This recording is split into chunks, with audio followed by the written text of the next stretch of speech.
తెరవండి, ప్రతి ఒక్కరు బైబిల్ తెరవండి. ये हम सब बाइबल ग्रंथ को खोलेंगे। ప్రతి ఒక్కరు బైబిల్ తెరవండి. हर एक बाइबल ग्रंथ को खोलिए। బైబిల్ తెరిచి దేవుని యొక్క వాక్యాన్ని మనం జాగ్రత్తగా ధ్యానించాలి. बाइबल खोलकर प्रभु के वचन को हम बड़ी ध्यान से मनन करेंगे।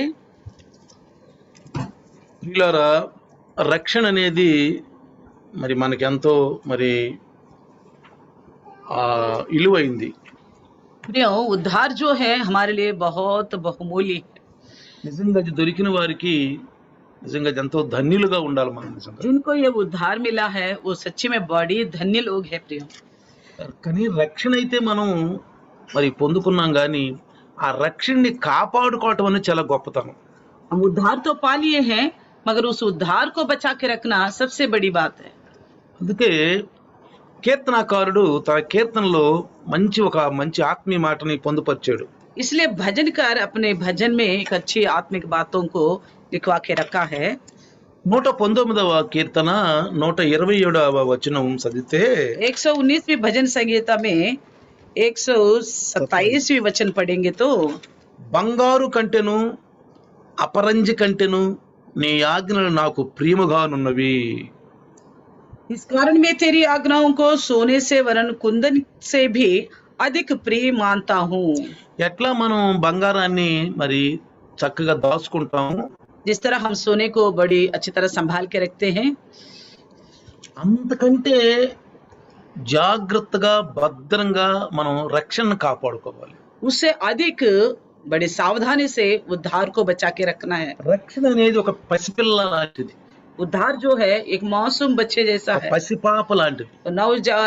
नौजवान जाति बच्चों जैसा है। ఎంత మరి ఆ చిన్న పిల్లని, ఆ పసిపాపని ఎంత మనం సురక్షితంగా కాపాడుతాం. छोटी सी मासूम बच्ची को हम कितनी अच्छी तरह देखभाल रखते हैं। అదే విధంగా इसी प्रकार మరి బంగారము కంటెను అపరంజి కంటెను నిజంగా నీ ఆజ్ఞలు నాకు ప్రియమైనవి అంటున్నాడు. इसी प्रकार कहता है कि सोने से भी वरन कुंदन से भी आपकी आज्ञा मेरे लिए बहुत प्रिय है बोलता है। 128లో నీ ఉపదేశములన్నీ యథార్థములని నేను వాటిని మన్నించుచున్నాను. तेरे 128 में बोलता है कि तेरे सब उपदेशों को सब विषयों में ठीक जानता हूँ। Praise the Lord. కీర్తనాకారుడు రాసినటువంటి ఈ 119వ కీర్తనలో వాక్యానికి ఎక్కువగా ప్రాధాన్యత ఇచ్చాడు. भजनकार जो 119वीं भजन संहिता लिखा है, इसमें वचन को लेकर बड़ी ध्यान दिया है। 17వ వచనం 119:17వ వచనంలో చదివితే 119वीं अध्याय 17 वचन को हम देखेंगे నీ तो, సేవకుడైన నేను బ్రతుకున్నట్లు నా ఎడల నీ దయారసము చూపుము. अपने दास का उपकार करके मैं जीवित रहूं నీ వాక్యమును బట్టి నేను నడుచుకొనుచుందును. और तेरे वचन पर चलता रहूं। నేను నీ ధర్మశాస్త్రమునందు ఆశ్చర్యమైన సంగతులను చూసినట్టు నా కన్నులు తెరువుము. मेरी आंखें खोल दे कि मैं तेरी व्यवस्था की अद्भुत बातें देख सकूं। కన్నులు తెరువుము అంటున్నాడు. मेरी आंखें खोल। ప్రియులారా, प्रियो, మన కన్నులు తెరవబడాలి. हमारी आंखें खुल जानी है। కన్నులు తెరవబడితేనే हमारी आंखें खुल जाने पर ही మనం దేవుని యొక్క ఆ శాసనాలని, ఆ యొక్క ఆజ్ఞల్ని, ఆ వాక్యాన్ని మనం భద్రంగా దాచుకుంటాం. तो आंखें खुलने पर ही परमेश्वर की उस आज्ञाओं को, उनके नियमों को, उनकी विधियों को बड़ी संभाल के रख पाते हैं, उनके वचन को भी। ఒకసారి 3 వ్యక్తులంట ప్రయాణం చేస్తున్నారంట. एक बार 3 व्यक्ति सफर में थे, వెళుతూ ఉన్నారు. सफर कर रहे थे। అట్లా ఆ ముందుకు వెళ్ళిన తర్వాత అన్నారంట, ఇక్కడ నుంచి మనము ఒక 4 గజాలు కళ్ళు మూసుకుని నడుద్దాం అన్నారు. तो उन्होंने आपस में बात कर लिया, यहाँ से 4 गज आंख बंद करके चलेंगे करके निर्णय लिए। అలా అది కూడా ఎట్లా వెళ్దామంటే అంగలు చాపుకుంటా వెళ్దాం అన్నారు. इस वो भी कैसे जाएंगे? टापते टापते वे जाएंगे बोला। అంగలు చాపుకుంటూ వెళ్దాం. टापते टापते वे चलेंगे। అట్లా వెళుతూ అక్కడ రోడ్డు మీద బంగారం మూట పడిందంట, దాన్ని దాటి వెళ్ళిపోయారు. तो वो लोग तो ऐसे ही टापता हुआ चला गया आंख बंद करके, मगर उनको ये नहीं पता था वहां पे सोने की गठड़ी पड़ी थी, उसको भी पार करके चला गया। వెనకమాల వచ్చిన వ్యక్తి మరి ఆ యొక్క బంగారం మూటను తీసుకున్నాడు. उनके पीछे जो आया वो सोने का गठड़ी लेके चला गया। అర్థమైందా? समझ में आ गया? అంటే మనము ఆత్మీయ కన్నులు మనకు తెరవబడినప్పుడు వాక్యంలో ఉన్న వెలుగుని, ఆ శక్తిని మనం గమనిస్తాం. हमारी आत्मिक आंखें जब खुल जाती है तो वचन के अंदर का उस सामर्थ्य को, उस प्रभाव को हम जानने पाते हैं। అప్పుడు మనం పరలోక రాజ్యాన్ని స్వతంత్రించుకుంటాం. तभी हम स्वर्ग राज्य को स्वतंत्र करने पाएंगे। మన యొక్క ధ్యేయం ఏంటంటే పరలోకాన్ని స్వతంత్రించుకోవాలి. हमारा मुख्य लक्ष्य क्या है? स्वर्ग राज्य को हासिल करनी है। అందుకనే కీర్తనాకారుడు ఇక్కడ 19వ వచనంలో చూస్తే 19 వచనంలో నేను భూమి మీద పరదేశినై ఉన్నాను. इसलिए भजनकार इसी भजन में कहता है 119 में ही 19वें वचन में, मैं तो पृथ्वी पर परदेसी हूँ बोलता है। నీ ఆజ్ఞలు నాకు మరుగు చేయకుము. अपनी आज्ञाओं को मुझसे छिपाई ना रख। నీ న్యాయ విధుల మీద నాకు ఎడతెగని ఆశ కలిగి ఉన్నది. मेरा मन तेरे नियमों की अभिलाषाओं के कारण हर समय खेदित रहता है। ఏమంటామంటే ఒక ఆత్మీయ విశ్వాసికి ఆత్మీయ ఆకలి అంటాం. हम एक क्या बोलेंगे इस बात को लेकर? एक विश्वासी के लिए आत्मिक भूख है। ఆత్మీయ ఆకలి ఇది. आत्मिक भूख है ये। ఎప్పుడు వాక్యం వినాలా, ఎప్పుడు వాక్యం వినాలని ఒక ఆత్మీయ ఆకలి పుట్టాలి. कब हम वचन सुने, कब हम वचन सुने करके इस प्रकार का आत्मिक भूख उत्पन्न होनी है। దేవుడు వాగ్దాన ప్రజలంటే ఇజ్రాయేలుని చాలా విస్తారంగా వాగ్దానం ప్రకారంగా ఇసుక రేణువులు అంటే విస్తారంగా ఆకాశ నక్షత్రాల కంటే విస్తారంగా పుట్టించాడు ఆయన్ని. परमेश्वर ने जो इजरायलियों को वादा किया था उसी वादा के अनुसार बहुताय से आकाश के तारागणों से भी बहुत अधिक से उनको संतान को उत्पन्न किया परमेश्वर ने। కానీ ప్రియులారా, लेकिन प्रियों, ఇజ్రాయేలుల గురించి ఎన్నుకున్న ప్రజలు వాగ్దాన ప్రజల గురించి దేవుడు అంత ఇష్టంగా లేడు. लेकिन इजराइल प्रजा जो चुने हुए उनके प्रति परमेश्वर इतने खुश नहीं थे, ఇంత ఆనందంగా లేడు. इतने खुश नहीं था। ఎందుకని? क्यों?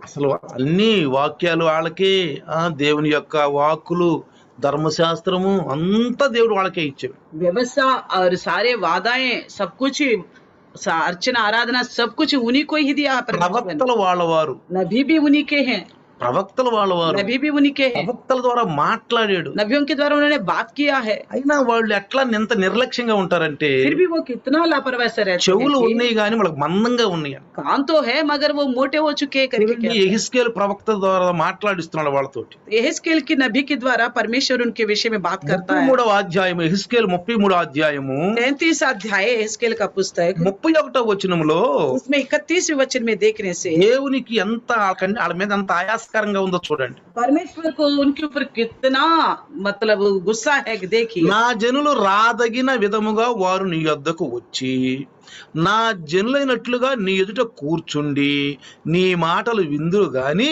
వాటిని అనుసరించి ప్రవర్తింపరు. वे प्रजा के समान तेरे पास आते हैं, मेरी प्रजा बनकर तेरे सामने बैठकर तेरे वचन सुनते हैं, परंतु वे उन पर चलते नहीं। मुंह से तो वे बहुत प्रेम रखते हैं, परंतु उनका मन लालची से लगा रहता है। లాలచ్ అంట చూడండి, బాగా రాశాడు. बहुत अच्छी तरह लिखा है, लालच से भरा हुआ है उनका मन। ఏమంటున్నాడు? क्या कहता है? రాదగిన విధంగా వస్తారంట, तो जैसा आना चाहिए वैसे तो आते हैं, ఆశ కలిగినట్టు కనపడతారంట. तो उनको ऐसा लगता है, इनके मन में बड़ी इच्छा है, उस तरह నా दिखाई देती है। జనులైనట్టుగా నీ ఎదుట కూర్చుంటారంట, जैसे मेरा प्रजा है उस प्रकार के बैठ जाते हैं, మౌనంగా బాగా కూర్చుంటారంట, बड़ी शांति से आराम से बैठ పద్ధతిగా जाते हैं, కూర్చుంటారంట, बड़े मन से बैठते हैं, నీ మాటలు వింటారు, तुम्हारे बातें भी सुनते हैं, కానీ लेकिन ఏమంటున్నాడు? क्या करता है? వింటారు కానీ వాటి అనుసరించి ప్రవర్తింపరు. उनके अनुसार नहीं चलते। వారు నోటితో ఎంతో ప్రేమ కనపరుచుదురు గాని వారి హృదయము లాభమును అపేక్షించుచున్నది. मुंह से तो वे बहुत प्रेम दिखाते हैं, परंतु उनका मन लालच के से लगा हुआ है करके। అంటే అర్థం ఎలాంటి విశ్వాసం అండి ఈయన? यानी कि किस तरह के विश्वासी लोग हैं? ఎలాంటి విశ్వాసులు వీళ్ళు? कैसे विश्वासी हैं? పైకి బాగా చక్కగా కనపడతారు, ऊपर से तो बड़ी अच्छी तरह दिखाई देते हैं, పైకి బాగా విశ్వాసులా కనపడతారు, बड़ी अच्छी तरह विश्वासी की तरह जान కానీ पड़ते हैं, వాళ్ళల్లో దేవుని యొక్క క్రియలు ఉండవు. लेकिन उनके अंदर परमेश्वर का कार्य नहीं అందుకే होते। పౌలు గారు కొరింథీకి రాసిన పత్రికలు అంటాడు, इसलिए पौलुस कोरिन्थियों की लिखी हुई पत्रिका में कहता है, ఈ యొక్క లోకము మట్టుకే మనము మరి నిరీక్షించిన వారిని అయితే మనకంటే దౌర్భాగ్యం. మనకంటే దౌర్భాగ్యులు ఈ లోకంలో ఎవ్వరూ లేరంట. इसलिए पौलुस कहता है कि हम इस संसार तक ही प्रभु पर आशा रखने वाले तो हमसे अभागा और कोई नहीं है అంటే बोलता है. చూసే వాళ్ళకి క్రైస్తత్వం లాగా ఉంది కానీ देखने वालों को मसीहा करके दिखाई మన देता దగ్గర है. బైబిల్ కనపడుతుంది. हमारे पास बाइबल दिखाई देती है. మనం బయటికి వెళ్ళి బైబిల్ हम కనపడుతుంది. जब बाहर जाते तो बाइबल दिखाई देती है. నమ్మరంగా ఉంటాం. बड़ी नम्र दिखाई भी देती దేవుని है. మాటలే మాట్లాడతాం. परमेश्वर की बातें ही बोलते हैं. కానీ హృదయం దూరంగా ఉంది. लेकिन हृदय जो है दूर में है. హృదయం దూరంగా ఉంది. हृदय दूर से है. అందుకే అంటాడు దేవుడు, इसलिए कहता నీవు परमेश्वर వారికి వాద్యము బాగుగా వాయించుచు మంచి స్వరము కలిగిన వాడవుగా ఉన్నావు. तो उनकी दृष्टि में प्रेम से मधुर गीत गाने वाला और अच्छा बजाने वाला सा ठहरा है. వారు నీ మాటలు విందురు గాని వాటిని అనుసరించి నడుచుకొనరు. क्योंकि वे तेरे वचन सुनते तो है परंतु उन पर चलते नहीं. అర్థమైందా? समझ में आ रहे हैं పాటలు ना? బాగా పాడతాం. गीत भी अच्छे गाते हैं, మంచి స్వరం, अच्छी आवाज भी है, మంచి స్వరం కూడా ఉంది. अच्छी आवाज भी है. రాదగిన విధంగా వారు నీ వద్దకు వస్తారంట. जैसा आना चाहिए वैसे ही आते हैं. నా జనలేటిగా కూర్చుంటారంట, जैसे उनकी ही प्रजा है उस प्रकार बैठते भी, వింటారంట, सुनते भी हैं, అని ప్రవర్తించు. लेकिन उसके अनुसार चलते नहीं. కొంతమంది సంవత్సరాలు తరబడ్డా గాని వాళ్ళు ఒక నూతన ఆత్మీయ క్రియలు మనం చూడలేం. कुछ लोगों में बड़े साल हो जाते हैं प्रभु पर भरोसा करके मगर उनके अंदर एक नया उत्साह नहीं देख पाते. వాళ్ళు వాళ్ళకున్నటువంటి గర్వం ఏంటంటే మేము ఎక్కువ ప్రజలు ఎక్కువ జనం అని వాళ్ళకి ఒక గర్వం ఉంది. तो इजरायलियों को इस प्रकार की घमंड है कि हम बहुत बड़ी जाति है, इस बात से घमंड करते हैं. అందుకని इसलिए వాళ్ళు యెహెజ్కేలు ప్రవక్త తోటి మాట్లాడుతున్నాడు. यहेजकेल के नबी के द्वारा परमेश्वर बात करता है. 33 33वें अध्याय 24 చదివితే 24 में पढ़ेंगे तो 33వ అధ్యాయము 33वीं अध्याय 24వ వచనం, 24 वचन में నరపుత్రుడా, ఇజ్రాయేలు దేశంలో పాడైపోయిన ఆయా చోట్లన కాపురమున్న వారు అబ్రహాము ఒంటరి అయి ఈ దేశమును స్వాస్థ్యముగా పొందెను కదా, అనేకులమైన మనకును ఈ దేశము స్వాస్థ్యముగా ఇయ్యబడదా అని అనుకొనుచున్నారు.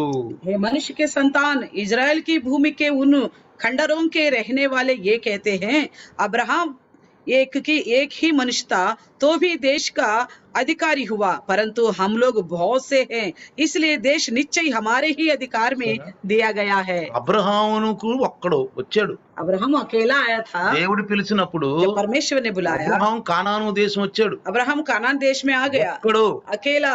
ఒక్కడు చూడండి ఆ యొక్క కనాను దేశాన్ని అంతటినీ ఆక్రమించుకున్నాడు. अकेले को देखिए वो कानान देश को पूरा आक्रमण कर అంటే दिया. మన దేవుడు ఎంత గొప్పవాడో చూడండి. यानी कि हमारे परमेश्वर कितना महान है देखिए. అబ్రహాము దేవుడు, ఇస్సాకు దేవుడు, యాకోబు దేవుడు అని అంటారు. हमेशा यही बोलते हैं अब्राहम का परमेश्वर, इसहाक का परमेश्वर, याकूब का परमेश्वर. అవును, వాళ్ళ దేవుడే. हाँ उन्हीं का परमेश्वर ही है. వాళ్ళు మాట వినాలి కదా. जैसा उन्होंने बात माना है वैसे ये भी तो सुननी चाहिए ना. వినాలి కదా. सुननी चाहिए. విన్న తర్వాత పాటించాలి. सुनने के बाद ही उसको पालन करना चाहिए. కాపరి ఏదన్నా ఒక మాట చెప్పాడు అనుకో, चरवाहा कोई बात बताता है, వాక్యం చెప్పాడు అనుకో, वचन ही बताया, వెంటనే మనలో అది కార్యం చేయాలి. तुरंत वो हमारे अंदर कार्य रूप में दिखाई देनी ఇది है. తప్పు అని చెప్పినప్పుడు अगर ये गलत है करके बताया అది गया మన జీవితంలో కనపడకూడదు ఇక. वो दोबारा हमारी जिंदगी में नहीं दिखना మన चाहिए. శరీరం మీద కూడా కనపడకూడదు ఇక. हमारे शरीर में भी नहीं दिखना चाहिए. ఒకసారి తప్పు అని చెప్పాడండి, एक बार ये गलत है करके बोल दिया, దేవుడు చూస్తూ ఉంటాడు. परमेश्वर देखता रहता है. ఎందుకంటే దైవదాసుడు ఒక విశ్వాసితో మాట్లాడినప్పుడు ఆ స్వరం వాళ్ళిద్దరి మధ్యన జరిగినటువంటి సంభాషణ దేవుడు వింటాడు. प्रभु के दास और एक विश्वासी के बीच में जब बात होती है तो परमेश्वर सुनता है, వింటాడు. को सुनता है. అది మనం ఆయన తప్పు, ఇది చేయకూడదు, ఇది మన జీవితంలో ఉండకూడదు. तो दास ने कहा ये गलत है, हम नहीं करना चाहिए, हमारी जिंदगी में ऐसा नहीं होना चाहिए, बोल అది दिया. మన శరీరం మీద కనపడకూడదు. तो दोबारा बोलने के बाद వెంటనే లోబడాల. बोलने के बाद वो चीजें हमारे देह में नहीं दिखना चाहिए, तुरंत हमें झुकना चाहिए, వెంటనే లోబడాలి. तुरंत ही झुकना चाहिए. అది దేవుడికి ఇష్టం. ये प्रभु को अच्छा लगता है. కొంతమంది వింటారు कुछ लोग सुनते हैं కానీ పాటించరు. लेकिन पालन नहीं करते. వాళ్ళల్లో ఆ క్రియ కనపడదు. उनके अंदर वो कार्य दिखाई नहीं देती. ఇప్పుడు దేవుడి దృష్టిలో ఎలా ఉంటాం మనం? तो परमेश्वर की नजर में हम कैसे होंगे? వాళ్ళ మీద ఎట్లా బ్లేమ్ చేసాడు? उन लोगों के ऊपर जिस तरह परमेश्वर इल्जाम लगाता है, ప్రత్యేకించుకున్న ప్రజలు వాళ్ళు. वो तो अलग किए गए लोग हैं. మనం ఎవరమే? हम कौन है? మనెవరు చెప్పండి. हम कौन है बताइए. మనం కూడా వేరైన ప్రజలమే. हम भी अलग किए गए लोग हैं. మనం కూడా వేరైన हम ప్రజలమే. भी अलग किए गए लोग మనం हैं. క్రీస్తు ద్వారా ఎన్నుకున్న ప్రజలు. हम मसीह के द्वारा चुने हुए लोग हैं. వాళ్ళంటే ఒక భూమిలో ఒక జనాంగం ఉన్నారు, మనమైతే ఇప్పుడు చెల్లా చెదురుగా ఉన్నాం. वो तो एक ही स्थान में एक प्रजा बन के रहा, हम तो पूरा पृथ्वी में फैले हुए हैं. అందరూ ఆయన ప్రజలుగానే ఉన్నారు, सभी उन्हीं की प्रजे हैं, వాక్యం వింటున్నారు, वचन सुन रहे, చక్కగా వింటారు. अच्छी तरह सुनते हैं, కానీ వాళ్ళలాగా మనం ఉండకూడదు, लेकिन उनकी तरह हमें नहीं रहना चाहिए, వాళ్ళలాగా మనం ఉండకూడదు. उनकी तरह नहीं रहना चाहिए। వెంటనే దైవదారు చెప్పిన వెంటనే నువ్వు దేవుడా దేవుడా అంటాం కాదు, ఆ దేవుడు ఎవరు ఏం చెప్పాడు మనకి.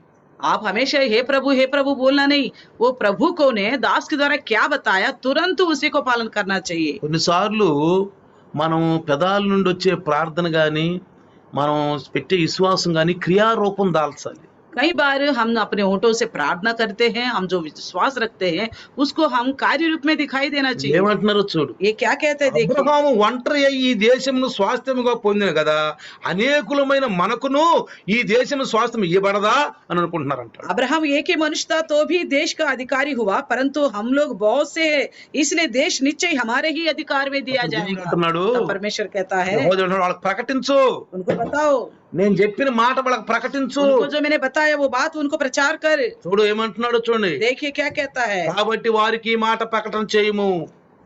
ప్రభువగు యెహోవా చలుచున్నది ఏమనగా, రక్తము ఓడ్చి వేయక మాంసము భుజించు మీరు, మీ విగ్రహములను వైపు దృష్టించు మీరు, నరహత్య చేయు మీరు ఈ దేశమును స్వతంత్రించుకొందురా.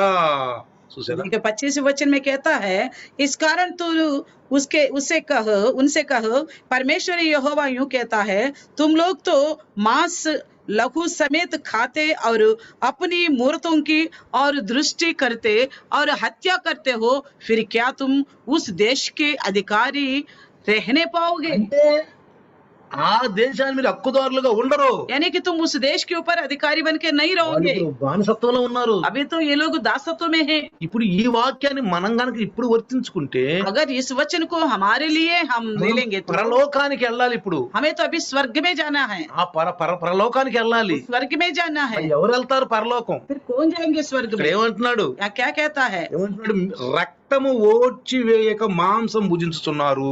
तुम लोग तो मांस लहू समेत खाने वाले हो। పిల్లారా, प्रियो, నేను యేసు ప్రభువుని నమ్ముకోక ముందు यीशु को मानने से पहले నాకు తెలియదు దేవుని యొక్క వాక్యాలు ఏంటో. मुझे पता नहीं था परमेश्वर का वचन ఎందుకంటే कैसा है, బైబుల్ నేను చదవను, क्योंकि बाइबल नहीं पढ़ता నాకు था, రక్షణ లేదు, मुझे उद्धार नहीं था, నేను కొత్త జన్మ లేదు నాకు. मैं नया जन्म भी नहीं था मेरे पास, ఉన్నాను. मैं संसार के पाप में అయితే ही నేను था। మాంసంతో పాటు రక్తాన్ని కూడా వండించి తినేవాడిని. నేను मांस के साथ लहू को भी बनवा के खाता था, నాకు బాగా బాగా మంచిగా ఉంటది. मुझे अच्छा लगता था। మా పూర్వీకులు కూడా తినేవాళ్ళు. हमारे पूर्वज भी खाते थे ऐसे। మాంసంలో రక్తం పోసుకుని తింటే టేస్ట్ గా ఉంటది, బాగా మంచిగా ఉంటది తినేవాళ్ళం. मांस के साथ लहू को भी पका के खाएंगे तो अच्छा लगेगा करके हम खाते थे, తినేవాళ్ళం. खाते थे। ఎప్పుడైతే నేను బైబుల్ చదివాను, जब कभी मैंने बाइबल पढ़ा था, ఎప్పుడైతే బైబిల్ వాక్యం నా దగ్గరకు వచ్చిందో, जैसे मैंने बाइबल वचन मेरे पास आया था, వెంటనే ఇదిగో రక్తముతోటి మాంసం కలిపి తినకూడదు, వెంటనే నేను మానేశాను. तुरंत मुझे पता चला मांस के साथ लहू पका के नहीं खाना चाहिए, मैं तुरंत छोड़ दिया, వెంటనే మానేశాను. तुरंत ही छोड़ ఇక నేను दिया। ఇంకా వాయిదా వేయలేదు, फिर उसको कल परसों करके वायदा नहीं ఎవరినూ किया, అడగల నేను. ఇక किसी और से भी पूछा भी नहीं, అర్థం मैंने అవసరం కూడా లేదు. ఇక पूछने की जरूरत भी नहीं है आगे को। సారి వాక్యం దైవదాసుడు చూపించిన తర్వాత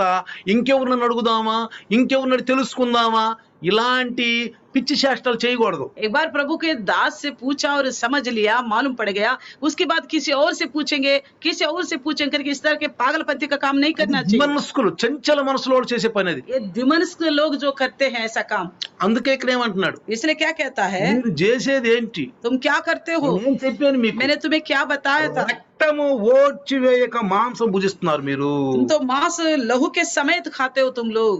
సరా, देखा, అందుకని इसलिए కొన్ని ఆజ్ఞలు మన దగ్గరికి వచ్చిన వెంటనే మనం వాటిని పూర్తి చేయాలి. మనం जैसे आज्ञा हमारे पास आती है वैसे ही तुरंत हमें मानना चाहिए।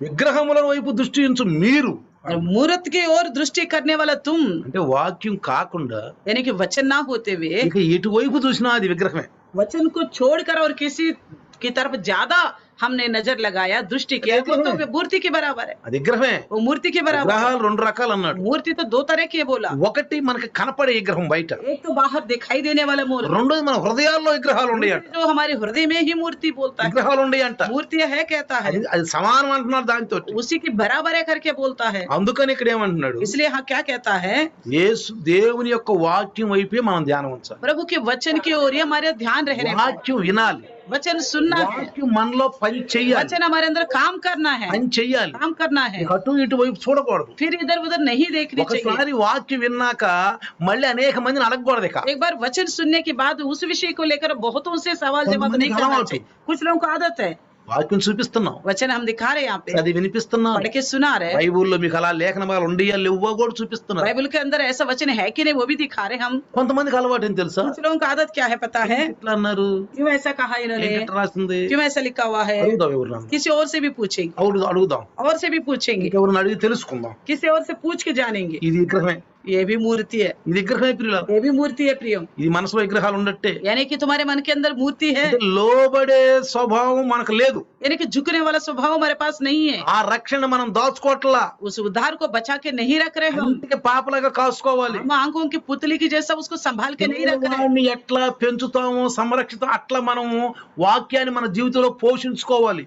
बच्चे मासूम बच्चों को हम किस तरह संभालते हैं, पालन पोषण करते हैं, उसी प्रकार वचन के द्वारा उद्धार का पालन पोषण करना चाहिए.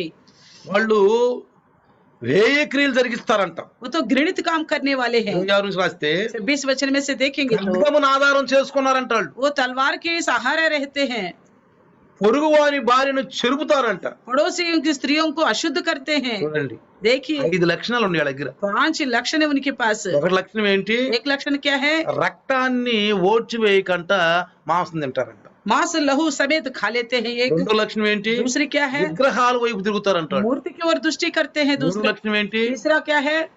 మూడు లక్షణం నరహత్య చేస్తారంట. और हत्या करते हैं. ఏంటి మూడు లక్షణం? तीसरा लक्षण నరహత్య చేస్తారంట. हत्या करते हैं. మీరు స్వతంత్రించుకుంటారా? क्या आप लोग स्वतः अधिकारी बनोगे? మీరు వెళ్తారా దేశంలోకి? आप जाओगे उस देश में. 4 అంటున్నాడు, चौथी विषय क्या है? ఖడ్గమును ఆధారం చేసుకుని వారు. तो तलवार पर भरोसा रखने वाले. ఎప్పుడు చూసినా చూడండి దేశాల మీద ప్రశాంతి వచ్చేసింది. देखा अभी देश के ऊपर एक देश ఎక్కడ పడ్డా अचानक से బాంబులు, जगह जगह बम फेंकना, యుద్ధాలు, युद्ध के समाचार. మనుషుల్లో సరైన సమాధానం లేదు. मनुष्यों के बीच में समाधान की शांति की बात ही नहीं है. ప్రియులారా, प्रियो ఎక్కడొచ్చిందా లోటు? कहाँ से हुआ ऐसा? రక్షణ లేని వాళ్ళు. उद्धार न होने की वजह से. 5వ విషయం అంటాడు, 5वां विषय कहता है ఏ క్రియలు జరిగిస్తున్నారు మీరు? जिन्होंने काम करते हैं ये लोग. ఏ క్రియలు జరిగిస్తున్నారు? जिन्होंने काम చెయ్యరాని పనులు చేస్తున్నారు మీరు. नहीं करना चाहिए वो काम करते हो तुम. 6వ విషయం, 6वां विषय పొరుగు వారి భార్యను చెరుపుతారు. अपने पड़ोसी की पत्नी को अशुद्ध करते हैं. మీ వంటి వారు దేశమును స్వతంత్రించుకుందురా. फिर क्या तुम उस देश के अधिकारी रहने पाओगे? యేసుకేలు అన్నాడు, దేవుడు ఏమని సెలవిస్తున్నాడో తెలుసా? इसलिए इसके क्या कहता है परमेश्वर, क्या करके बोलता पता है? 27వ వచనం, నా జీవము తోడు. इसलिए कहता है परमेश्वर यहोवा यूं कहता है, శబద్ధం చేస్తున్నాడు, मेरे जीवन की सौगंध నా बोलता है. జీవితం తోడు. मेरे जीवन की सौगंध. పాడైపోయిన స్థలములో ఉండువారు ఖడ్గము చేత కూలుదురు. निस्संदेह तो जो लोग खंडरों में रहते हैं वे तलवार से गिरेंगे. బయట పొలములో ఉండువారు నేను మృగములకు ఆహారముగా ఇచ్చేదను. और जो खुले मैदान में रहते हैं उसे मैं जीव जंतुओं का आहार कर दूंगा. కోటలోని వారును గుహలోని వారును తెగులు చేత చచ్చెదరు. और जो गढ़ों और गुफाओं में रहते हैं वे मरी से मरेंगे. అర్థమైందా? समझ में आ रहा है? ఇళ్లలో ఉన్నాం మనం, हम तो घरों में हैं. దగ్గర దగ్గర 2 సార్లు అవ్వాతుంది. ఇప్పుడు 2 साल होने वाला है. ఇళ్లలో దాగిపోయాం. घर में रहते रहते ఎందుకంటే తెగులు వచ్చుద్దామని, क्योंकि महामारी आएगी बोल के. వచ్చుద్దామని. महामारी लगेगा. అర్థమవుతుందా ప్రియులారా? समझ में आ रहे? ఎక్కడన్నా నువ్వు తప్పించుకోలేవంట. कहीं पर भी रहो तो तुम बच नहीं पाओगे. ఎక్కడన్నా నువ్వు बच తప్పించుకోలేవు. नहीं पाओगे. అందుకనే ప్రియులారా, इसलिए प्रियो మనము జాగ్రత్తగా మనం రక్షణని పొందుకుని మనం కాపాడుకోవాలి. ఇతరులకు రక్షణ కూడా మనం వాళ్ళకి హెచ్చరించాలి. हम इसलिए सावधान बरतना है कि हम अपना उद्धार को बचा के रखना है और दूसरों को उद्धार के विषय में भी बड़ी सावधान करना है. ఈ యెహెజ్కేలు 33వ పుస్తకం చాలా మంచి చాప్టర్ ఇది. यहेजकेल का पुस्तक जो 33 अध्याय बहुत बढ़िया वचन నేను ఇక్కడ है. మీకు 5 విషయాలు చెప్తాను. यहाँ पे मैं 5 विषय बताऊंगा. మనం చేయాల్సిన కర్తవ్యం, हम जो करना चाहिए हमारे రక్షణ कर्तव्य क्या है? పొందిన వాళ్ళు చేయవలసిన जो కర్తవ్యం. उद्धार पाए हुए लोगों का कर्तव्य మనం है. అనుకుంటాము, हम सोचते हैं రక్షణ దొరికిపోయింది నాకు, उद्धार तो मुझे मिल गया है నాకేం బాధ లేదు, और मुझे क्या तकलीफ है, ఇంకా ఏం చేసినా పర్వాలేదు, और कुछ भी करूंगा तो चलेगा, ఏం చేసినా పర్వాలేదు. कुछ भी करूंगा तो चलेगा. అది కాదు. प्रियो ऐसा नहीं है. ప్రతిరోజు ప్రతి క్షణము రక్షణ కాపాడుకోవాలి. हर दिन हर क्षण उद्धार को बचा के रखना है. రక్షణ కాపాడుకోవాలి. बचा के ही रखना है. చూడండి, देखिए 1 एक तो 33 8వ వచనం, 35वें अध्याय 8वीं वचन 8వ వచనం. 8वीं वचन దుర్మార్గుడా నీవు నిశ్చయముగా మరణము నొందుదువు అని దుర్మార్గుడు నేను సెలవీయగా అతడు తన దుర్మార్గును విడిచి జాగ్రత్త పడినట్లు నీవు ఆ దుర్మార్గునకు నా మాట తెలియజేయని ఎడల ఆ దుర్మార్గుడు తన దోషం బట్టి మరణం నొందును, కానీ అతని ప్రాణం గురించి నిన్ను విచారణ చేయుదును.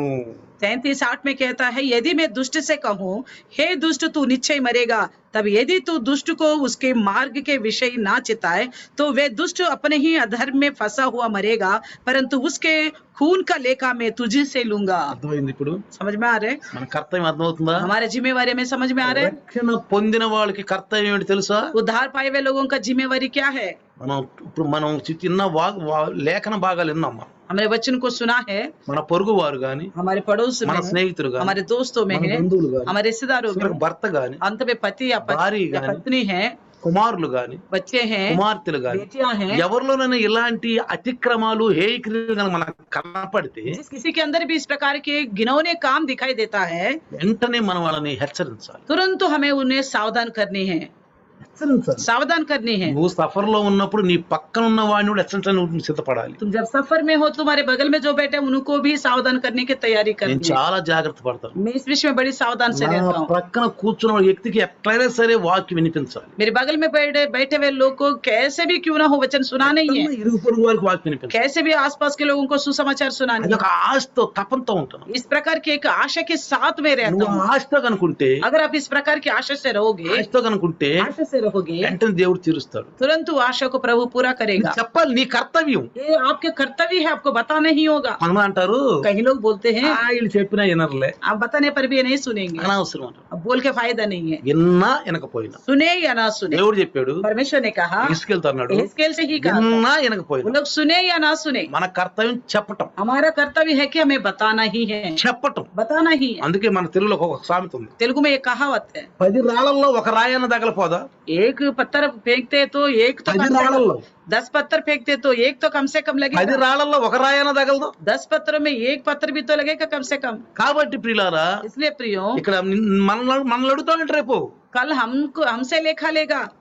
తర్వాత రెండో విషయం, दूसरी विषय అదే 9వ వచనం నుంచి, 9वें वचन से, అయితే దుర్మార్గుడు తన దుర్మార్గతను విడవలనని నీవు అతన్ని హెచ్చరిక చేయగా అతడు తన దుర్మార్గతను విడువని ఎడల అతడు తన దోషమును బట్టి మరణము నొందును గాని నీవు నీ ప్రాణమును దక్కించుకొందువు. 9वें वचन में कहता है, परंतु यदि तू दुष्ट को उसके मार्ग के विषय में चिताए कि वे अपने मार्ग से फिरे और वे अपने मार्ग से ना फिरे तो वे अपना अधर्म में फंसा हुआ मरेगा, परंतु तू अपना प्राण बचा लेगा. మనం చెప్పాం, हमने तो बता लिया, నేను చేయవలసినంత చేశాను. मैं सब कुछ किया हूँ. బైబిల్ ఏం చెప్తుంది? बाइबल क्या कहती है? యేసు ప్రభు అన్నాడు, यीशु मसीह ने నేను क्या कहा? చేయవలసినంత చేశాను. जो कुछ मुझे करना था मैंने कर दिया प्रभु. అయ్యా, ఇప్పుడు నేను నిష్ప్రయోజన దాసు. मैं निकम्मे दास हूँ. अब చెప్పటం మన వంతు. बताना हमारे कर्तव्य है, ప్రతి ఒక్కరు हर एक को. చెప్పటానికి అంటే నేనేదో మిమ్మల్ని అసలు ఒక తొందరగా వాళ్ళ మీద ఒక్కసారి పడి బలవంతం చేయమని అట్టంటలేదు నేను. बताने का मतलब मैं ये नहीं कहता उनके ऊपर हमला करने के बराबर बोलो करके नहीं बोलता. నీలో ఒక తాపాత్రి, ఒక ఆశ ఉండాలి. आपके अंदर एक ऐसी आशा उत्पन्न होनी है. ఒకసారి చెప్పాను మీకు, मैंने आपको एक बार बताया, 6 నెలలు ఒక వ్యక్తి కొరకు కన్నీరు గార్చి ప్రార్థన చేస్తే ఆ 6 నెలల తర్వాత ఆ వ్యక్తి నీ ఎరుకని వస్తాడు, నువ్వు ఆ ఎరుకని వెళ్తావు, అతని సంఘానికి తీసుకొస్తావు. 6 महीने तक किसी एक व्यक्ति को लेकर आप लगातार मन से प्रार्थना करोगे तो जरूर आप या उन्हीं के पास पहुंचेगा, वो आपके पास आएगा, जरूर वो कलिशे में जरूर आएगा. లోబడని వారి గురించి కన్నీరు గార్చి ప్రార్థన చేయి. जो झुकता नहीं उनके लिए आंसू बहा के प्रार्थना करो. లోబడని వారి जो గురించి. नहीं झुकते हैं, అందుకే సామెతలు అంటాడు, इसलिए नीति वचन में कहता है, మూర్ఖుడు కంట ఉపదేశం ఇస్తే అతను దాని అంటే ఎగతాళి చేస్తాడంట, अगर मूर्ख को तुम संदेश दोगे तो वो आपको मजाक उड़ाएगा, మనల్ని ఎక్కిరిస్తాడంట, हमको चिढ़ाएगा, మనం వాళ్ళకి శత్రువులుగా ఉంటామంట. फिर हम उनका शत्रु भी दिखाई ఆ देते हैं. మూర్ఖులకు మనం ఉపయోగించే మనం శత్రువులు ఉంటాం వాళ్ళకి. अगर मूर्ख को हम संदेश देगा तो मूर्ख को सोचेगा मैं शत्रु అయినా समझेगा. పర్వాలేదు, फिर भी कोई बात మన नहीं. పని ఏంటంటే हमारा कर्तव्य क्या है? చెప్పటమే. बताना ही. రేపు మనం దేవుని దృష్టిలో మనం మరి నిర్దోషంగా ఉండిపోతాం. हम कल प्रभु की नजर में हम निर्दोष ठहरेंगे. తర్వాత మూడో అంశం, और तीसरा विषय 11వ వచనం చదివితే, वचन में पढ़ने से, కాగా వారితో ఇట్లనము నా జీవము తోడు దుర్మార్గుడు మరణము నొందుట వలన నాకు సంతోషము లేదు. इसलिए तो उनसे ये कह परमेश्वर यहोवा का ये वाणी है, मेरे जीवन की सौगंध मैं दुष्ट के मरने से कुछ भी प्रसन्न नहीं होता। ఎందుకని? क्यों? మనమందరం ఈ భూప్రపంచంలో మనందరం ఆదాం సంతానమే. हम जो संसार में हैं, धरती में कितने हैं, सबके सब आदम का संतान है। అందుకనే దేవుడు తన కుమారుని పంపించి 3.5 సంవత్సరాల సువార్త అందించి శిష్యుల్ని ఎన్నుకొని ప్రపంచాలకు పంపించాడు సువార్త అందించడానికి. इसलिए परमेश्वर ने अपने प्रिय पुत्र को भेजा और 3.5 वर्ष संदेश सुनाया, चेलों को चुन लिया और उनको पृथ्वी भर सृष्टि में जगह जगह में जाके सुसमाचार सुनाने के लिए ఎందుకంటే भेजा। అబ్రహాంకి ఇస్సాక్కి యాకోబుకి ఇచ్చినటువంటి ఆ ఆజ్ఞ పూర్తవ్వాలి. क्योंकि अब्राहम और इसहाक याकूब को दिया गया वादा पूरा होना है। ఎందుకంటే భూమిలో ఉన్న వంశములన్నీ నీ ద్వారా आशीर्वाद। ఆశీర్వదించబడాలి. क्योंकि कहा गया कि धरती पे कितनी वंश है, सारे वंश के लोग तुम्हारी वंश के द्वारा आशीष నీ पाएंगे। కుమారుని ద్వారా అర్థం. मेरे पुत्र के द्वारा। ఎవరా కుమారుడు? कौन है वो యేసు पुत्र? ప్రభువే. यीशु मसीह। అందుకే యేసు ప్రభు यीशु मसीह ప్రపంచాలకు వెళ్ళాలని పంపించేశాడు. दुनिया में जाओ करके भेजा है। ప్రతి ఒక్కరు సువార్త అందాలి. हर एक को सुसमाचार पहुंचना है। మన కర్తవ్యం ఏంటి? हमारा कर्तव्य क्या है?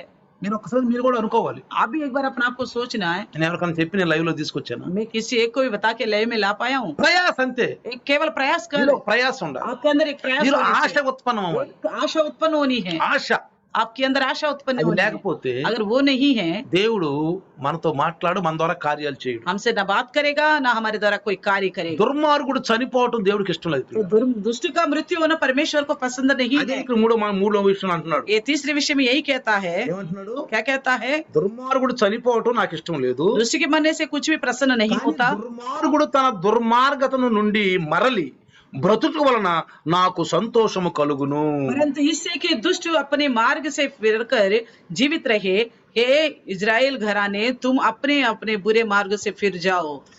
కాబట్టి इसलिए ఇశ్రాయేలులారా మనసు త్రిప్పుకొనుడి. इसने इजराइली मन फिराओ। మీ దుర్మార్గత నుండి మరలి మనం మనసు త్రిప్పుకొనుడి. तुम्हारे कुकर्म से हट कर मन फिराओ। మీరెందుకు మరణము నొందుదురు? तुम क्यों मृत्यु होना మనం चाहते हो? ఆధ్యాత్మిక ఇశ్రాయేల్ ప్రియులారా. हम तो आत्मा में इजरायली మనం है। ఆధ్యాత్మిక ఇశ్రాయేల్. हम आत्मा में इजरायली ఈ है। వాక్యం మనకు కూడా ये వర్తిస్తుంది. वचन हमारे लिए भी है, మనకు కూడా వర్తిస్తుంది. हमारे लिए भी है। మనం యేసు ప్రభు ద్వారా కొత్తగా జన్మించిన వాళ్ళమి. हम यीशु मसीह में ही नया सिरे से जन्म लिए लोग हैं। వాగ్దాన పురుషులు మనం. हम वाचे के हैं।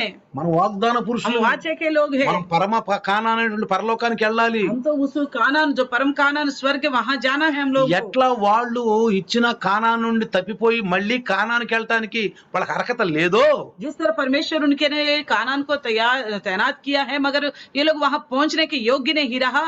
మనం కూడా ముందు ఆదాము కంటే ముందు నరుడు పరలోకవాసే. तो हम भी देखते तो आदम से पहले मनुष्य जो है स्वर्ग के ही वासी है। అంటే ఆదాము పాపం చేయక ముందు यानी कि आदम जो पाप करने से पहले ప్రతి మనిషి స్వర్గవాసే. हर एक स्वर्ग के लिए ही है। మనిషిని పాపంలో పుట్టించల దేవుడు. इंसान को पाप में पैदा नहीं किया, నరక కోసం పుట్టించల. नरक के लिए तैयार नहीं మనిషి किया। చేసిన పాపం వల్లే పరలోకం దూరం అయింది. मनुष्य ने पाप किया, उस वजह से ही स्वर्ग दूर हो మళ్ళీ गया। ఆ మనిషిని పరలోకానికి తీసుకెళ్ళటానికి దేవుడు తన సొత్తుగా చేసుకోవటానికి దేవుడు పెందల కాడ ప్రవక్తలను పంపించాడు. फिर मनुष्य को उसी स्वर्ग में ले जाने के लिए, अपनी निज प्रजा बनाने के लिए ही परमेश्वर ने बोर से ही नबियों को भेजा। అందుకే అంటున్నాడు, నరపుత్రుడా నీవు ఈ జనులకు ఈ మాట తెలియజేయము. हे मनुष्य के संतान, अपने लोगों से ये बात कह करके बोलता है। సర్వలోకానికి వెళ్ళి సర్వ సృష్టికి మీరు సువార్తను అందించండి. सारे जगत में जाओ और सारे सृष्टि में सुसमाचार सुनाओ। మనల్ని ఏమడుగుతున్నాడు? हमसे क्या पूछता है? మనల్ని ఏమంటున్నాడు? हमें क्या कहता है? ప్రక్కన ఉన్న వారికి సువార్త, आपके बगल में जो लोग हैं उनको ఎదురుకున్న వారి सुसमाचार, సువార్త. आपके सामने वालों को सुसमाचार, ఏదన్నా విధంగా, किसी भी रीति से, ఎలా విధంగా, కార్యరూపంలోనైనా कार्य रूप में भी हो, ప్రేమ రూపంలోనైనా प्यार की तरह, వీళ్ళు క్రైస్తవులు ये मसीह लोग हैं, అని గుర్తించాలి. ये पहचानना है। కొంతమంది మేము క్రైస్తవులు అని తెలిస్తే ఎక్కడ ఇబ్బంది ఉందని క్రైస్తవులు తెలియకుండా చాలా జాగ్రత్త పడతారు. कई लोग अपने आप को इस तरह सावधान करते हैं कि कहीं मैं जान पड़े मैं मसीह हूँ, पता ना चले करके बड़ी सावधान से रहते हैं। నేను విన్నాను, मैंने सुना था ఒకళ్ళు క్రైస్తవులు, వాళ్ళు मसीह परिवार था, అంటే పైకి మాత్రం క్రైస్తవులుగా ఉన్నారు. तो मसीह ही जान पड़ते थे। వాళ్ళ ఇంటికి తన యొక్క ఆఫీసులో ఉన్న అధికారి వస్తున్నాడని చెప్పి ఫోటోలన్నీ తీసి ఆ బీరువాలో పెట్టేశారంట. तो उनको उनके घर में कोई उनके दफ्तर का अधिकारी आ रहे बोल के जितने मसीह की फोटो है वो सारा निकाल के अंदर रख दिए, అన్ని పెట్టి లోపల పెట్టేశారు. सब कुछ अंदर रख दिए। ఎందుకని? क्यों? వీళ్ళు క్రైస్తవులు అని తెలియకూడదు. तो हम मसीह है करके हमारे अधिकारी को पता नहीं चलना चाहिए। అంటే ఎవరు వీళ్ళు? यानी कि వీళ్ళ పట్ల దేవునికి మంచి అవగాహన ఉందా? तो इनके प्रति परमेश्वर को सद उद्देश्य है, వీళ్ళు పరలోకానికి వెళ్తారా? क्या ये स्वर्ग में जाएंगे? ఎలాంటి క్రైస్తవులు వీళ్ళు? किस तरह के मसीह हैं? ఇంటి ముందుకు వెళ్తారు, सुनने के लिए तो నీ सुनेंगे, దగ్గరికి వస్తారు, आपके पास आएंगे, కూర్చుంటారు, बैठ भी लेते हैं, కానీ నీ మాటలు వినరు. लेकिन तेरी बातें नहीं सुनेंगे। ఈనాడు మనం కూడా గమనిస్తే లైవ్ లో వస్తున్న మనం కూడా వింటున్నాము, పాటిస్తున్నాము లేదా? आज भी हम अपने आप के लिए प्रश्न करेंगे, हम लाइव में आने वाले सुनने को सुन रहे, నీతో तो దైవదాసు पालन कर रहे, నీతో దైవదాసు మాట్లాడా? आपसे प्रभु के दास बात कर रहे, ఇది తప్పు అని చెప్పాడా? ये गलत है करके बता दिया, మరి చెప్తే మనం పాటించామా? तो गलत है बोलने के बाद उसको छोड़ दिया आपने, ఇటుని ఇటు వదిలేసామా? एक कान से सुन के दूसरे कान से छोड़ दिया। అది మన శరీరంలో నివసించకూడదు. ఇక वो हमारे शरीर में वास नहीं करना మన चाहिए, హృదయంలో ఉండకూడదు. అయితే ना हमारे हृदय में रहना चाहिए, వెంటనే లోబడాలి. तुरंत झुकना है, లోబడే స్వభావం మనిషికి ఉండాలి ప్రియుడు. झुकने वाला स्वभाव होनी चाहिए। మనం ఆధ్యాత్మిక ఇజ్రాయేలు. हम तो आत्मा में इजरायली हैं, ఆ ఇజ్రాయేల్ కి మనకి తేడా ఏం లేదు. उन इजराइल को और हमारे लिए कोई फर्क ही नहीं है, తేడా లేదు. फर्क ही नहीं है प्रिय। తర్వాత చూడండి उसके बाद देखिए నాలుగో విషయం चौथी विषय 12వ వచనంలో, 12वें वचन में, మరియు నరపుత్రుడా నీవు నీ జనులకు ఈ మాట తెలియజేయము. हे मनुष्य के संतान अपने लोगों को एक నీతిమంతుడు పాపము చేసిన దినమున అది వరకు అతడు అనుసరించిన నీతి అతని విడిపింపదు. जब धर्मी जन अपराध करे तब उसका धर्म उसे बचा ना सकेगा। అర్థమైందా? నిన్నటిదాకా బాగుండా నేను, कल तक मैं ठीक था, మంచి విశ్వాసిని, बड़ी अच्छा विश्वासी था, మంచి విశ్వాసిని. बड़ा अच्छा ఈ రోజు विश्वास। ఒక చిన్న తప్పు చేశా. आज एक छोटा सा गलती हो गई, మనం అనుకుంటాం हम क्या सोचेंगे, నేను బాగానే ఉండాను కదా, मैं कल तो बहुत నేను మంచి अच्छा పని था, చేశాను కదా. कल तक तो बड़ा अच्छा काम किया, తప్పు చేస్తే ఏమైంది? आज छोटा सा गलती करने से అంటే क्या ఆ రోజు నీతి నీకు ఇప్పుడు అక్కర రాదని చెప్తున్నాడు. इनका धार्मिकता आज काम नहीं आएगा కొంతమంది बोल रहे అంటారు, हैं। कुछ लोग बोलते हैं మేము ఎదురు కట్ట సేవ చేసేవండి, हम पहले तो बहुत बढ़िया सेवा की, దోస్తున్నారు తిరిగేవండి, प्रभु के दास साथ ఓ घूमे थे, ఎన్ని చేసేవండి. वो बहुत कुछ किए हम, ఇప్పుడు ఏదో కొంచెం పరిస్థితులు అట్లా అయిపోయావు. हम अभी तो थोड़ी हालत की वजह से ऐसा हो దేవుడు गया, క్షమిస్తాడులే. प्रभु क्षमा कर देगा। ఇప్పుడు వాక్యం ద్వారా अभी మాట్లాడుతున్నాడు. वचन के द्वारा बात करता है, ఏమంటున్నాడు? क्या कहता है, నీవు ఆ చేసిన నీతి నిన్ను విడిపించదు. उस समय की उस धार्मिकता अभी तुझे नहीं बचाएगा। దుష్టుడు చెడుతనము విడిచి మనసు త్రిప్పుకొనిన దినమున తాను చేసి ఉన్న చెడుతనను బట్టి వాడు పడిపోడు. और दुष्ट की दुष्टता भी जो हो जब वे उससे फिर गए तो उसके कारण वे ना गिरेगा। ఆ చూసారా ఎంత స్పష్టంగా వాక్యం మాట్లాడుతున్నా ఈరోజు విశ్వాసం. स्पष्ट से वचन हमसे बात करता है। అలాగుననే నీతిమంతుడు పాపము చేసిన దినమున తన నీతిని బట్టి అతడు బ్రతుక జాలడు. और धर्मी जन यदि वे पाप करे तब अपने धर्म के कारण जीवित ना रहेगा। అర్థమైందా? समझ में आ रहे, నీ పాపాలు ఒప్పుకున్నావు, अपने पापों को मान लिए, ఇక పాపం చేయట్లేదు, आगे को पाप नहीं कर रहे, ప్రభువులో ఉన్నావు. प्रभु में है, కానీ लेकिन ఎప్పుడు నువ్వు పాపం చేస్తావో, जब कभी तुमने पाप ఎప్పుడు किया, పడిపోతావో, जब तुम गिर ఆ जाओ, నీతి నీకు అక్కర్రాదు उस అంటున్నాడు. समय का धार्मिकता तुझे ఆ మంచి పనులు నీకు అక్కడికి రావు. भलाई अभी तुम्हें काम नहीं आएगा। అర్థమైంది ఇప్పుడు మీకు? समझ में आ रहे, ఎంత మన రక్షణ మనం కాపాడుకోవాలి, जिस तरह हम अपना उद्धार को बचा के रखना ఎంత है, రక్షణ కాపాడుకోవాలి. कितना बचा के रखना ఐదో है। విషయం, पांचवी विषय, ఆఖరి విషయం, ఐదో విషయం, पांचवी आखिरी बात है, 13వ వచనం. 13वीं विषय, నీతిమంతుడు నిజముగా బ్రతుకునని నేను చెప్పినందున అతడు తన నీతిని ఆధారము చేసుకొని పాపము చేసిన ఎడల అతని నీతి క్రియలన్నిట్లో ఏది జ్ఞాపకము తేబడదు.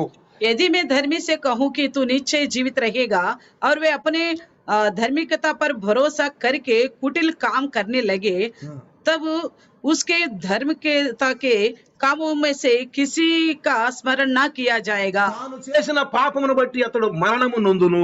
जो कुटिल काम उसने किए हो वो उन्हीं में फंसा हुआ मरेगा। అర్థమవుతుందా? समझ में आ रहे, ఇక్కడ 20వ వచనం అంటాడు. 20वें वचन में कहता है, 20వ వచనం ఏమంటాడంటే, 20वें वचन में क्या कहता है, యెహోవా మార్గము న్యాయము కాదని మీరు అనుకునుచున్నారే, ఇశ్రాయేలులారా మీలో ఎవని ప్రవర్తనను బట్టి వారికి శిక్ష విధించదను.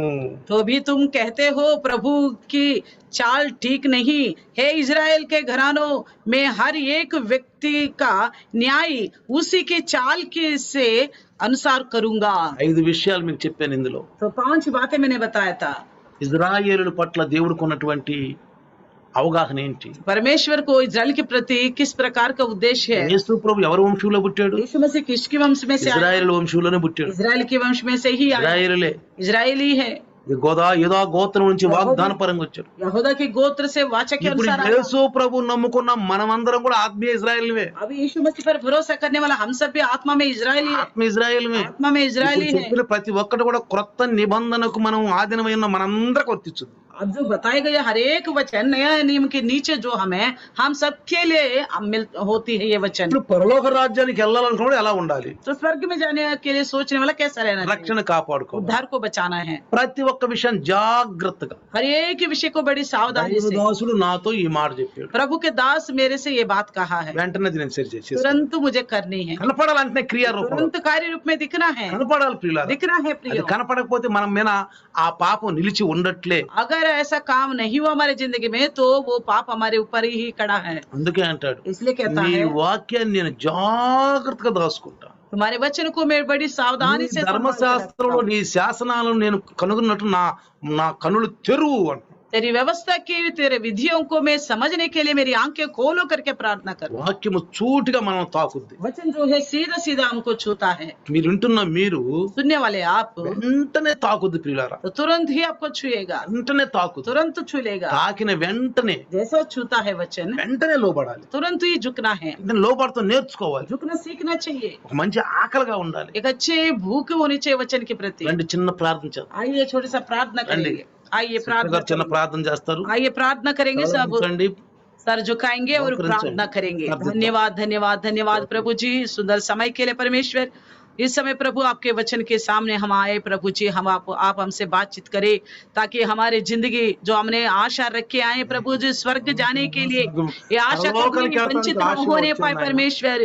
हर एक हृदय में यही आशा है प्रभु जी, नरक से बचना है, स्वर्ग जाना है प्रभु। अगर परमेश्वर प्रभु जी संसार में प्रभु रहते हुए प्रभु वचन जानने का बावजूद भी, एक समय अच्छी चाल से चलने का बावजूद भी प्रभु जी, आप हमसे बातचीत करने का बावजूद भी प्रभु जी हम अपना चाल को नहीं सुधार पा रहे प्रभु जी। हमारे ऊपर ये दोष लगाते हुए आपने बातचीत किया प्रभु जी। एक समय कभी हमने अच्छा चला था, इस वक्त हमारे लिए काम नहीं है। इसलिए प्रभु जी हम इस वक्त अपना से और परख के प्रभु जी एक इंसान समझने के लिए सहायता कीजिए। दास के द्वारा जो भी बातें हमारे लिए बोलता है वो बात सीधी समझ कर और अमल करने के लिए सहायता कीजिए। के विषय में यही कहा प्रभु, लोग भी सोच रहे एक ही अकेला अब्राहम आके सारा खानान को हो गया तो हम तो बहुत बनेंगे करके सोच, मगर आप बोलते हैं प्रभु जी वो लोग आपके सामने घिनौने काम करने वाले हैं, आपके आग्रह को नहीं और प्रभु जी आप ना छिलने वाले हैं, दृष्टि में जो ठीक है प्रभु जी हत्या करने वाले हैं प्रभु जी, दूसरे स्त्रियों को प्रभु जी छेड़ने वाले हैं करके प्रभु जी आपने समझाया परमेश्वर। ऐसा लोगों के ऊपर क्या आएगा वो भी बता दिया प्रभु जी। इसलिए आज हम परमेश्वर हम ये ना सोचे प्रभु यीशु ने हमारे लिए स्वर्ग तेरा तैयार करने के लिए गया, बहा दिया, हमारे लिए स्वर्ग तैयार है, हम प्रभु के पास आए हैं तो नीचे हम जाएंगे ला रहे उद्धार को प्रभु जी बचाने वाले बने। उद्धार को प्रभु जी बड़ी सावधानी से संभालना होगा।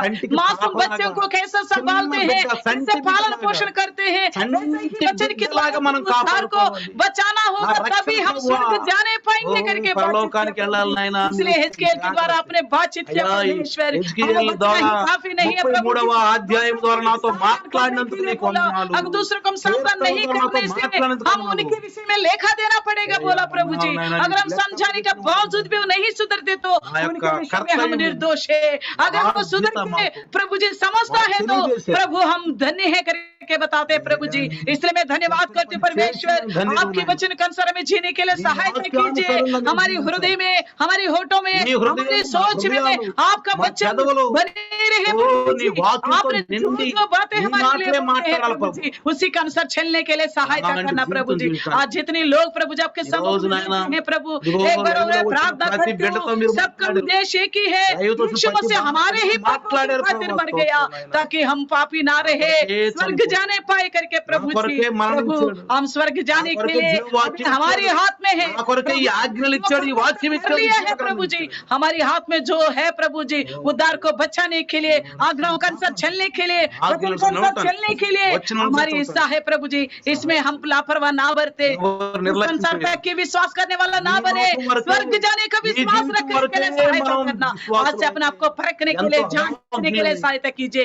नहीं तो आप ये इस्राएल से कहा मैं तलवार से तुम्हें खत्म कर दूंगा महामारी से मार दूंगा बोला प्रभु जी प्रभु हमारे विषय में भी ये लागू होता है प्रभु जी हम इस बात से सावधान रहकर आप प्रभु जी भयंकर गुस्सा के महामारी से प्रकोप के नीचे कापाड़े ना आते हुए प्रभु उद्धार को बचाने के लिए सहायता कीजिए अनेक परखने के लिए प्रति कोई वक्त ऐसे विषय मेरे अंदर तो नहीं है ప్రతి ఒక్కరు मेरे पहले जैसा అలాంటిది మా యొక్క జీవితంలో లేదా, मेरे अंदर అలాంటి ఆలోచన మాతో లేదా, क्या छोड़ दिया है पहले का धार्मिकता अभी काम नहीं आएगा बोल रहे वोट प्रभु जी वोट लेंटर सब प्रभु जी आपको धन्यवाद परमेश्वर इतनी अच्छी बातों के द्वारा सावधान किया आज से हर एक विश्वासी एक बार अपने आप को जांच कर अपने विश्वासी राज्य के लिए सच कानून प्रभु जी उस परम कारान को प्रभु जी ओ प्रभु जी प्रवेश होने के योग्य परलोक बनकर राज्य में परम कानून धन्यवाद करते हुए इस छोटी सी वचन यीशु के नाम से सबके हृदय में 100 गुना फलवंत होने पाए దేవుని యొక్క आमीन ప్రజలలో 100 ఫలించును గాక. आमीन आमीन. हमारे पिता परमेश्वर का प्यार, प्रभु यीशु मसीह की महान कृपा, पवित्र आत्मा का सहभागिता आज और कल युगान युग तक सदा काल इम्मानुएल बन के रहे. आमीन हालेलुया. हालेलुया